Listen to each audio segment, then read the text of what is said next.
Hello, East-West viewers. This is Philip Shaw coming to you from Dresden, Ontario, Canada. I'm here with Dr. Enamel Haq from Dhaka, Bangladesh, and today we're going to talk about the changing global economy and how things look from different parts of the world. It's interesting. I was thinking about this overnight, and I was thinking that, this is kind of the essence of what we do together because from a personal perspective, for me in Canada, only 17 kilometers from the United States border, typically it's very difficult for me to get a Western or to get any type of different view of things than what I learn here. And so typically that's the Western view. I absorb all the Western news sources. And without having a friend like Enamel come into my life back when we were in the grad school, that's the way I would have continued to perceive things. And I wouldn't understand how the other side of the world might see things from a different perspective. And so, I mean, things have evolved through the years, and we've been doing this commentary for quite some time. But just take, for instance, what we have at the present time. Over the last little while of these commentaries, we talked about de-dollarization. We've talked about how the sanctions are not working. We've talked about how countries in Asia are growing, and that some of the sanctions that came out of the Ukraine and Russia war, which were meant from a Western perspective to punish Russia, they've simply done a lot of shifting around of resources. And in Asia, the economies are growing. And take, for instance, India is buying a lot of Russian oil and a lot of trade with China, and the BRICS countries are trading together. And it's never going to go back to the way it used to be. Now, if I had never been exposed to the eastern side of the world or the other side of the world, I would think that this is all normal and this is the way it should be. But, it's not when you think about it, because the growing part of the world is Asia and that trading bloc. And because of that, the world is changing and economic growth in that part of the world is increasing. And in a period of, 15, 20 years, this is really going to change the world as we know it, obviously depending on what happens in the future. But it's really going to change things as we go ahead. And I'll swing it over to Dr. Haq from here to take over, and we'll go from his perspective on what he thinks. Thank you. Thank you, Phil. I think logically what you have said is correct. I think we all, you and me, have a different perspective as we live in this part of the world. For example, I had no idea that there is a World Cup going on in North America, which is a World Cup of baseball or World Cup of football. And only 2 or 3 countries play: Canada, United States, and Japan in baseball. And that's a World Cup. So we always thought World Cup, what we say football is your soccer, American, they call soccer, but basically it's a completely different ballgame. So I think perspective is different. But my thinking on the economy, I think growing discontent around the world because of the world order has never changed.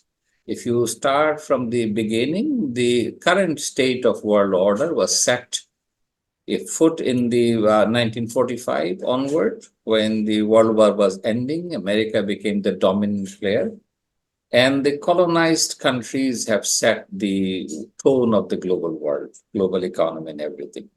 Imagine countries in Vietnam versus Thailand, Thailand versus Myanmar, or Thailand versus Malaysia, living together centuries, and they are trading with each other in US dollar.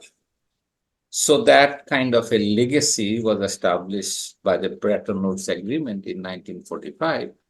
And apparently that was perfect because there was no way out. These countries were poor and they could not do much.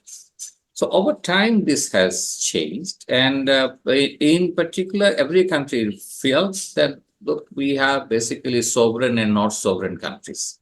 Majority of the political game within our countries are played by the big player. For example, Bangladesh had election. There are many discontent on the election issues. But it was the American ambassador who was open secret. He was playing politics within the country, which was not fair.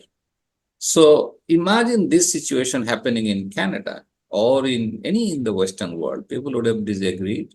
Russia Gate in America itself. So this was the scenario. So there was no way out, honestly speaking.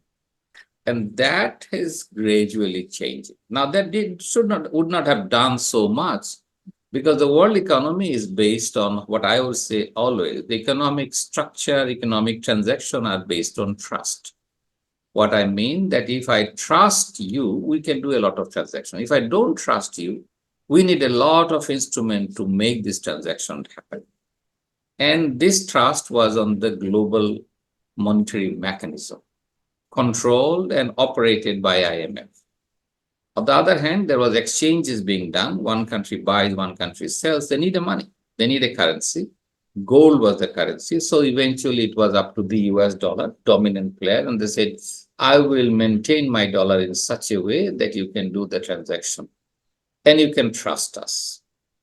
However, this trust has begun to fade away as many countries, including the United States, Europe, started playing with that trust. And the last trust issue that I see happen is on the SWIFT. SWIFT is a network of basically clearing mechanism of exchange between countries on US dollar. And if you remember, we discussed on it. I thought that was one of the worst sanction mechanism Europe has done or US has done to block Russia. And that alerted everyone. That was the first one. The second most important part is that many countries have financial asset in the hands of other countries. Dollar is a currency. If I keep dollar in my pocket, value goes down because of the inflation in dollars. So the strategy is to keep financial instrument like bonds, sovereign bonds. So last week, Americans treasury bond, when they are sold, they could not sell it. And this is very interesting. The statistics tells that when they were trying to sell it, countries like Japan even was reluctant to buy this long-term bond. It's a 30-year bond. So $1.5 trillion bond was issued by the United States government. Eventually, what they call this, some of their own banks bought it because others didn't want to buy it. And that is because of the erosion of the trust. Because if you look carefully, there is a war happening in the Europe, and now they have blocked the currency. Previously, it has happened on Saudi Arabia. America blocked their asset. It has happened on Iran. American blocked their asset. So countries were feeling the pinch, but they didn't know what to do. And that has been changing with the growth in the East, particularly with big economies coming. And two economy that is worth looking at, I would say three economy. One is India, one is China, and one is ASEAN countries. Last week, ASEAN countries agreed that between transaction between Malaysia and Thailand, for example, they will not use dollars. So you see the dollar's demand has been falling. China has already had a contract with Brazil and many other countries, including Bangladesh, that we would like to see transaction happening in local currency. Forget about any international currency because there is a cost of holding that currency. There's a cost of buying and selling that currency. And there's a risk that someone is going to block it. So I think that was probably the worst move by the West to think about that. And that has killed the whole thing. So I think I'm not sure this will be successful because there were several previous attempts has failed. But with the growing Asian economy, this could be an interesting change that I can see. And we think if you remember the Ukraine war, we discussed about it and we say, look, this is the first time Asian countries did not want to participate in any discussion on the Ukraine war. And that should also be seen as a beginning of a change in the global world. So I hope the change that will happen in future is not a unipolar world. It's not China dominating. It's not US dominating. It's not Russia dominating or India dominating. It should be a multipolar world based on fairness and respect to each other. It's interesting. That's probably true. It would be good if it was that.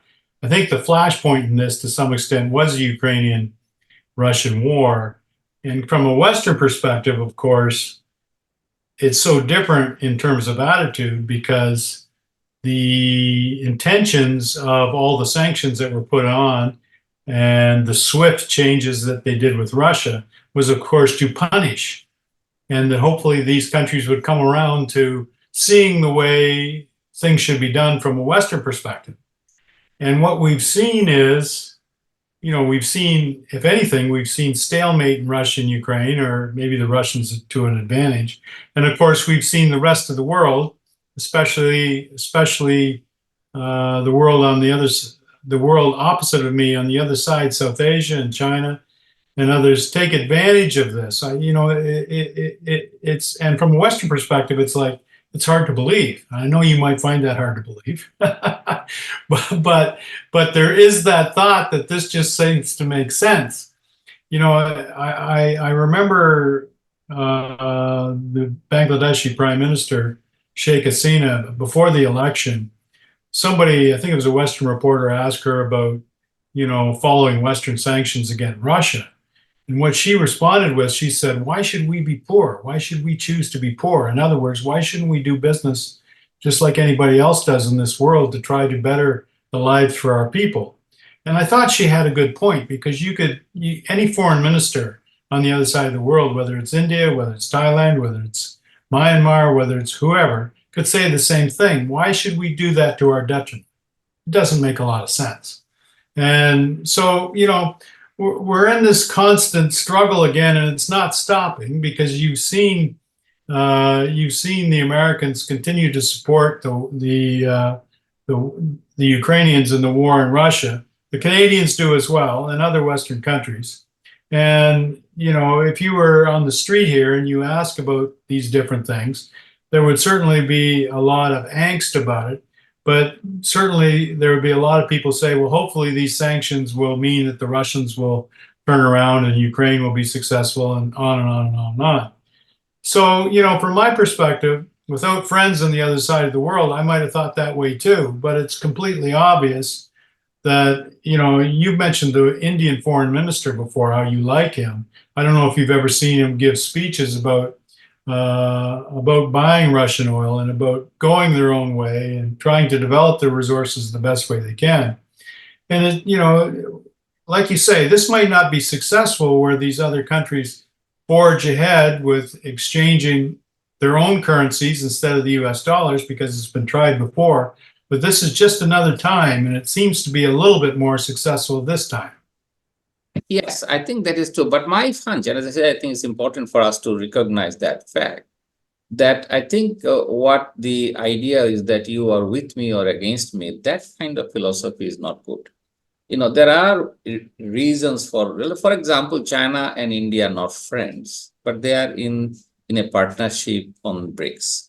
Russia, India, for example, Iran and Saudi Arabia are not friends. But China broke a deal with them and made sure they say that, look, we are partners in economic issues. We may not be friends. So I think the whole approach that BRICS have taken is completely different than the approach of NATO and others. NATO and others' idea is you are with me or without me. That philosophy is dead wrong, and that philosophy must change.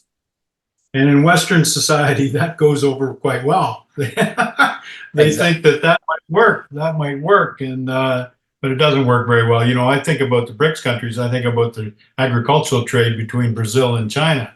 Huge. It's just huge, and to the detriment of the Americans.